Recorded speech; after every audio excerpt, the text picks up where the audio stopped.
जो आए हैं सबको धन्यवाद देते हैं। हरे कृष्ण।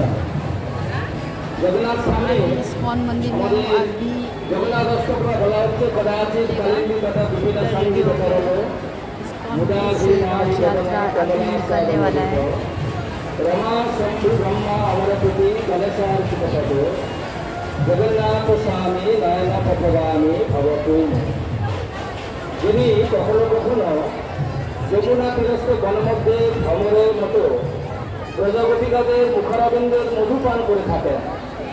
লক্ষ্মীজি, শিব, ইন্দ্র, গণেশ আদি দেবদেবীগণ যার চরণ যুগল অর্চনা করে থাকেন সেই প্রভু জগন্নাথ দেব আমাদের নয়ন পথের প্রতীক হন।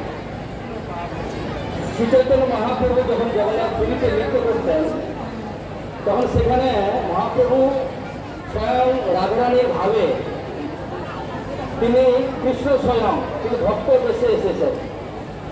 স্বয়ং কৃষ্ণ ভক্ত বেশে এসে রাধারানীর ভাবে গোপিকাদের ভাবে বলছেন আহুষ্যতে নলিনাভ পদার বেন্দ যোগেশ্বরী হৃদি বিচিন্তম অগাধ বোধ হয়ে সংসার পূর্ব প্রতিতম উত্তরণ অবলম্বন গেহন কিষাণ অপিচিত্ত মনসী বিরাট প্রদান।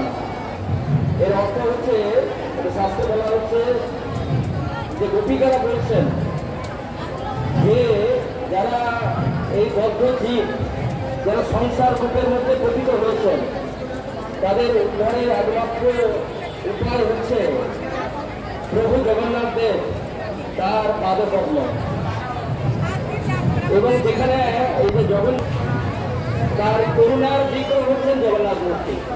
কৃষ্ণ করুণার মুক্ত প্রকাশ হচ্ছে জগন্নাথ, আবার ভক্ত প্রকাশ হচ্ছে ভগবান রাধারানীর বিরহে কৃষ্ণের বিরহে রাধারানী যে ভাব হয়েছিল স্বয়ং কৃষ্ণ মহাপ্রভু রূপে আবির্ভূত বলছেন। সে গোপীকারের ভাবে কৃষ্ণদাস কবিরাজ গোস্বামী বলছেন